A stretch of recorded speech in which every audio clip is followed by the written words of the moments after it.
Đây là hang Quân Y thuộc quần đảo Cát Bà.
Cuộc đời trẻ con nó sẽ trải đến đây.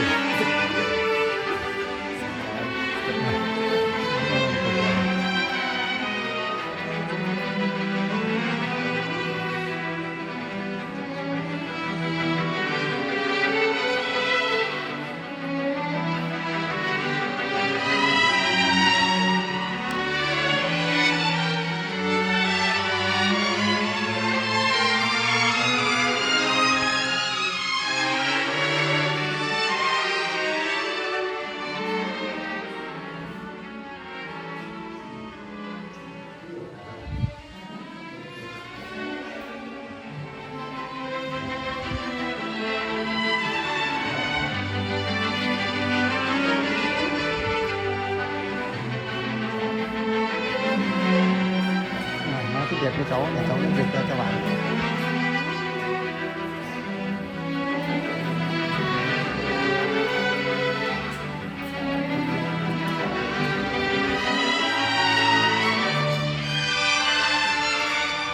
Bệnh viện Dã Chiến.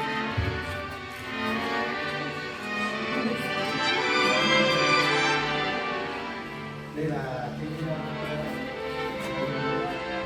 cái cửa vào, nhưng mà về cái nguyên bản đó là đây là cái cửa vào, tức là cái cửa chính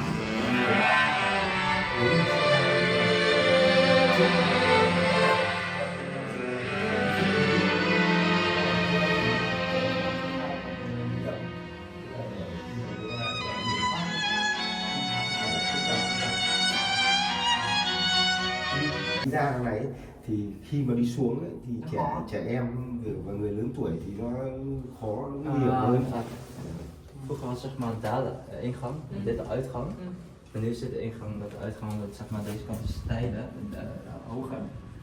En voor kinderen zeg maar dan is het deze kant moeilijker dan de andere kant. Ở đây thì cái bệnh viện Dã Chiến này được xây dựng từ năm 1963 đến năm 1965. Đúng thời kỳ đúng thời kỳ ác liệt nhất nhỉ. Năm sinh của mẹ. Không, sớm hơn mẹ 2 năm. 63 en 65. Yeah. 63 đến 65. 65 thì hoàn thành. Was zeg maar niet bang. 63. Thì cứ phải đi vừa Có 2 năm cả, làm có 2 năm. Dạ, hơn 2 năm, gần 3 năm. Ở đây thì là có 17 phòng chức năng ở trong cái hang Quân Y này. 17 dan. Zijn weer Kilken.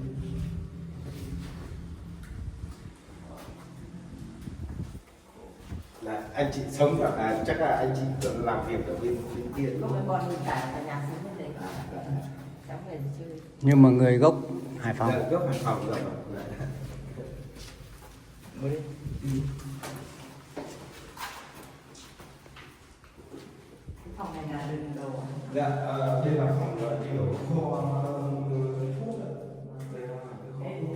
Deze Oostenrijk heel veel medicijnen.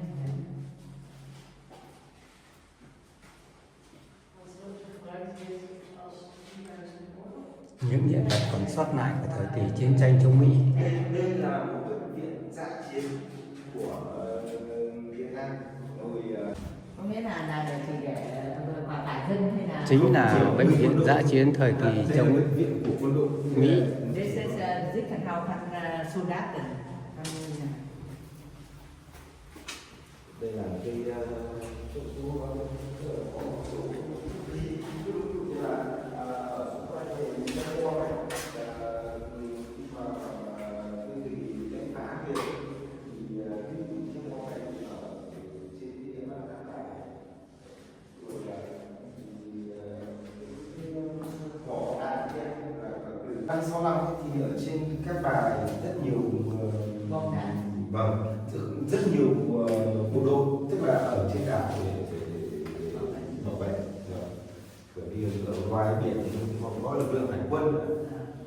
In de jaren 60, tot 65 wonen hier heel veel soldaten. Omdat die daar in de zee ook van deze die mensen, die soldaten in de zee, hoe noem je dat Marine. Ja, marine.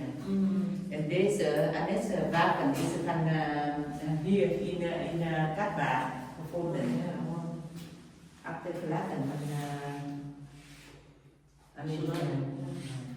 Ngày ấy thì cái vũ khí mà mình sử dụng, quân đội mình sử dụng ấy, thì phần lớn được hỗ trợ từ của Liên Xô cũng được Trung Quốc và của Trung Quốc và hai cái quốc gia hỗ trợ mình về vũ khí đạn dược nhiều. Ja, toen was Rusland en China heel veel geld met wapen inleveren om tegen Amerika te vechten.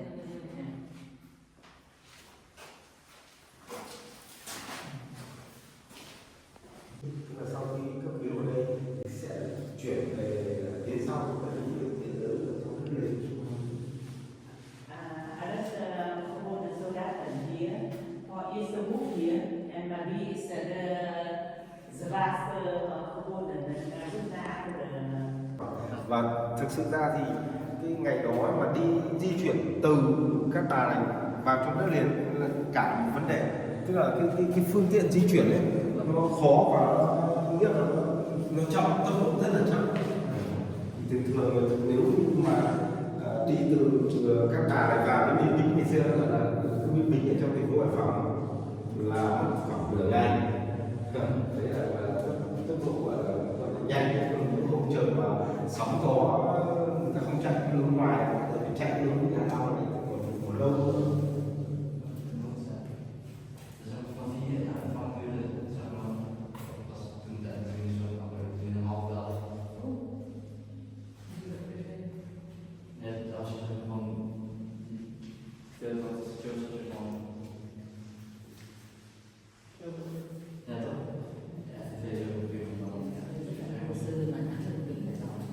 Dạ vâng, không thì thực sự ra thì cái ngày ấy thì người ta có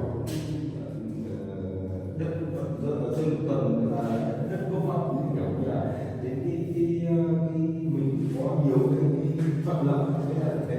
Vâng, thì mình chứ nếu mà như là ở xét ở cái cạnh thực thực cái trang bị thì quân đội Việt Nam mình thì đâu có một cái trang bị tốt và của dùng trong cái bệnh viện này.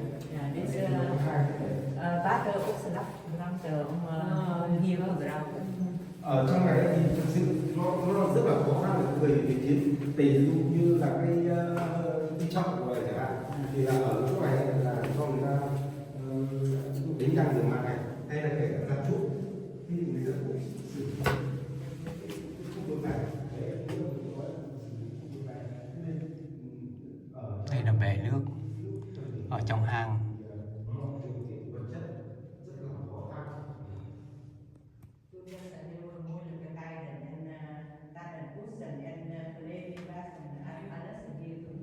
Cứ bảo ô đây nó như kiểu cái bồn tắm, nhưng mà làm gì có cái điều kiện nước đó đâu có điều kiện. Cái thời mình là trải qua rồi. Vừa ba lần em nghe 6 mấy là trải qua cái giai đoạn đó rồi. Mà mang đi Sofia của Mình lên tầng 2.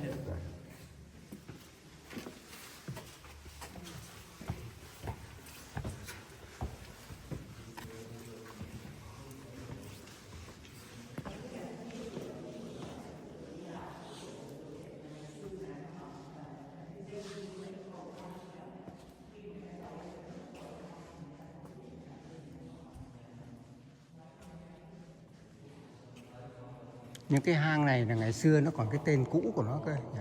Dạ. Cái hang này ngày xưa nó còn cái tên cũ, cái Hùng tên Sơn. ở đấy đấy. Dạ, đây là gọi là hang Hùng Sơn, Đúng rồi. Dạ. Mình còn nhớ như vậy mà. Dạ vâng. Ở đây thì đây là một bệnh viện này được xây dựng ở trong một cái hang tự nhiên chị ạ. Cái hang này thì cũng như anh vừa nhớ ấy, là cái tên ngày xưa ấy, là gọi là tên là hang Hùng Sơn.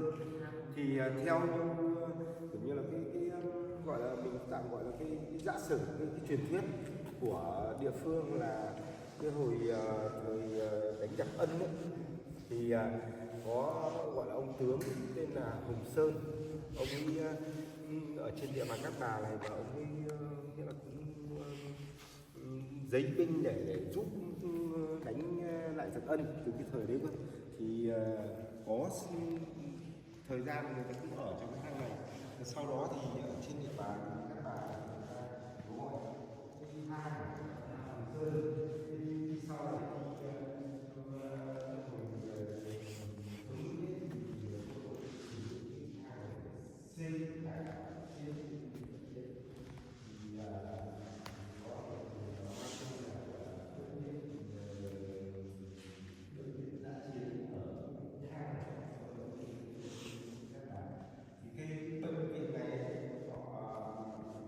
toàn bộ xây dựng đều vào cái mục đích là để chống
Tổng diện tích hang Quân Y là vào khoảng 2.000 mét vuông.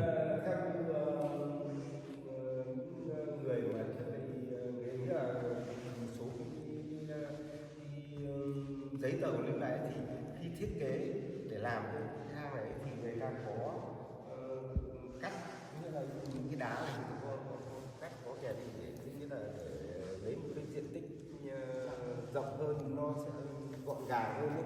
Đấy, cũng như là những cái nhũ đá ở phía trên này thì một số cái nhũ đá nó ví dụ như nó gọi là nguy hiểm để có thể rơi xuống này phía dưới thì cũng có cắt đi. Ví dụ như là cái chỗ mà mình có thể nhìn gọi là ở phía trên cái chỗ rất là nhẵn, bởi vì nó có cắt đi. Còn lại thì tức là người ta phải đảm bảo đủ cái mặt an toàn cho xây dựng cái bệnh viện này. Zeg maar, ze hebben ook gewoon, zeg maar dit, en ze hebben ook gewoon heel veel stukken bovenaf, voordat ze dit bouwden hadden ze ook al gekeken. Đây là bệnh viện dã chiến, thương binh bị thương trong chiến tranh là tạm thời nghỉ ngơi ở đây. Một cái phòng này nhưng mà họ xếp giường hai bên này đến 20 người questa d'Italia che c'è mezza di Một phòng 20 người rồi. Đúng rồi. Bởi vì cái không có đủ cái không gian ấy.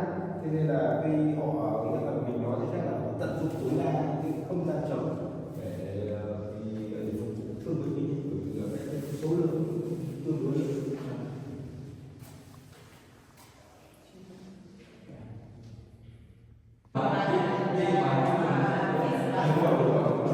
Ngày đấy thì rất nhiều như là bên đội ấy, tức là không đủ giày dép người ta xài cái dép cao su nó vừa về cái hành quân chiến đấu này nhưng còn cái bảo như quân đội hiện đại cho nó khi mà khi chiến đấu khi gọi là tập luyện này khi như là biểu diễn hành quân này thì các thứ nó đều có quy định khác mà ngày ấy cái dép cao su mà con chiến đấu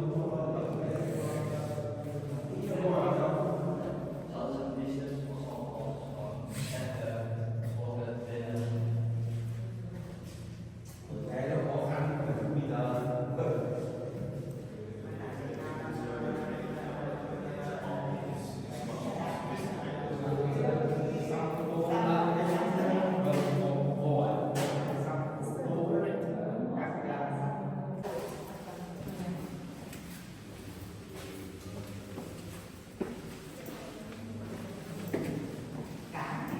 dạ vâng, ở đây đấy người ta mình tận dụng cái xe ở đây để làm Yeah, that's an older natural. Oh, yeah.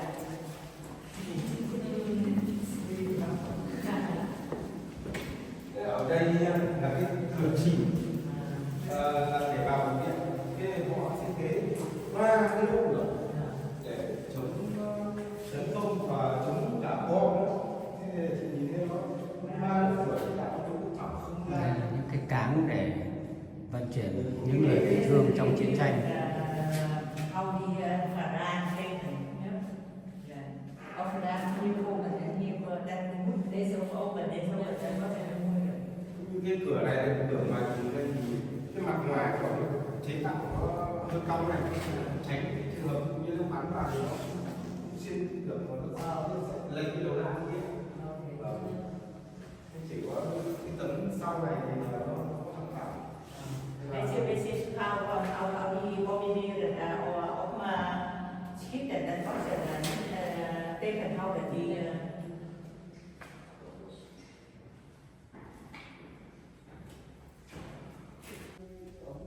Đây là cái hệ thống thông hơi cái hơi vào trong cũng ở trong đưa ra vào trong bệnh viện. Có hai cái. Dạ, ba cái. Dạ. Con đúc đi được luôn.